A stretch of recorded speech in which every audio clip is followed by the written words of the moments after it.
Bom dia, povo de Amarante do Maranhão.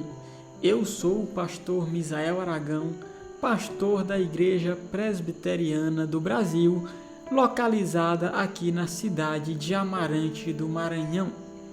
Nesta manhã, eu gostaria de compartilhar um pouco da palavra de Deus com todos vocês. E o texto que nós meditaremos nesta manhã se encontra no livro de Tiago, no capítulo 1, nos versículos 2, 3 e 4. A palavra de Deus diz assim: Meus irmãos, tende por motivo de toda alegria o passardes por várias provações. Então veja que Tiago, ele chama a igreja de Cristo de irmãos.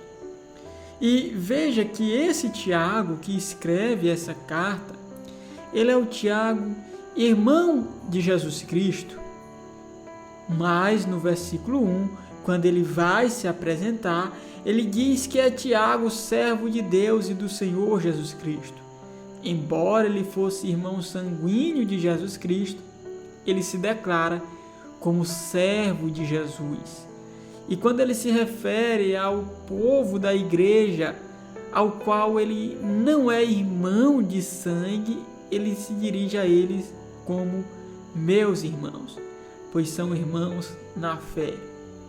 E ele clama ao povo a eles se alegrarem, a eles serem felizes, a eles terem motivo de toda a alegria quando eles estiverem passando por provações. E ele diz por várias provações, por variadas provações, por qualquer tipo de provação, quando o povo de Deus estivesse passando por essas provações, eles deveriam ter alegria. Mas quais eram as provações do público para o qual Tiago escreve? Eles sofriam perseguição do governo romano, por conta que era proibido naquela época ser cristão. Então eles sofriam perseguições dos judeus, eles sofriam perseguições dos romanos, e eles poderiam ser presos, eles poderiam perder os seus bens materiais, inclusive suas propriedades, somente pelo fato deles serem cristãos.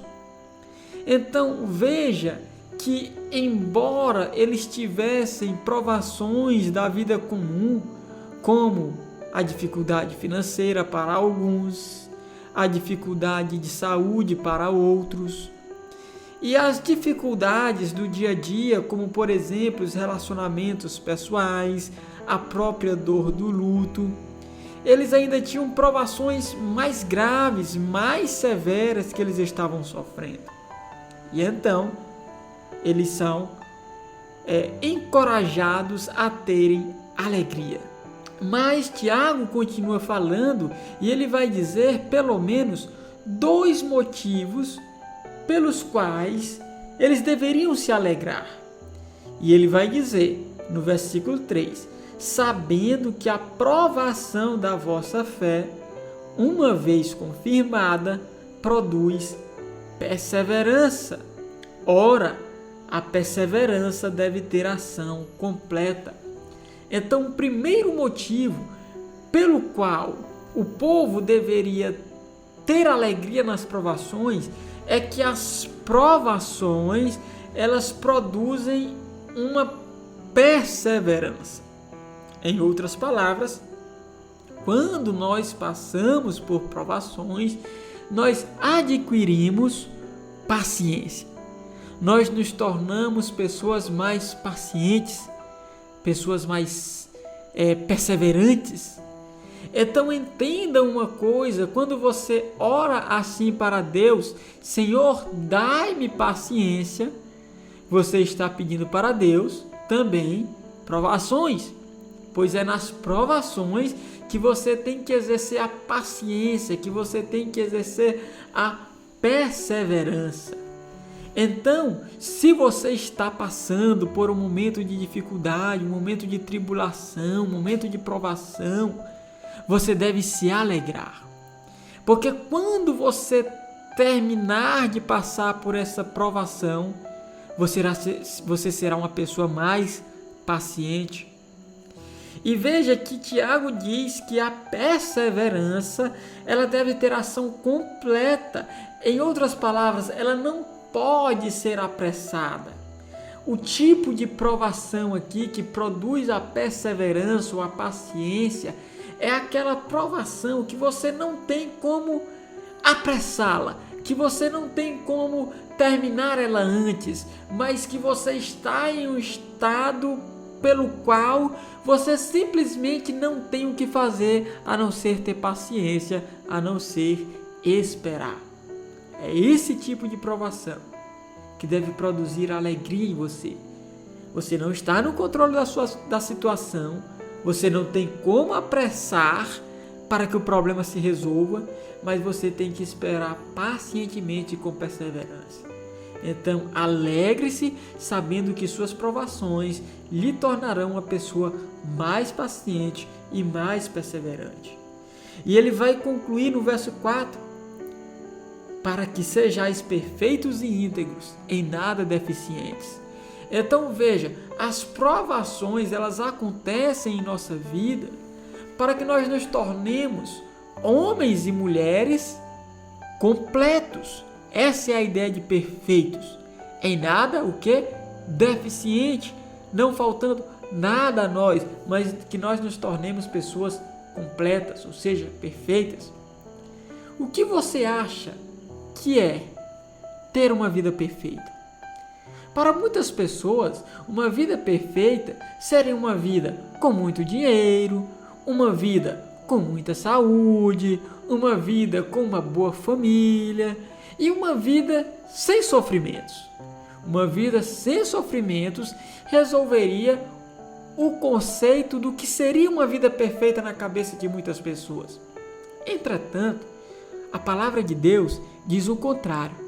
Uma vida perfeita, ela não é uma vida sem sofrimentos, mas é por meio dos sofrimentos que nós adquirimos uma vida perfeita.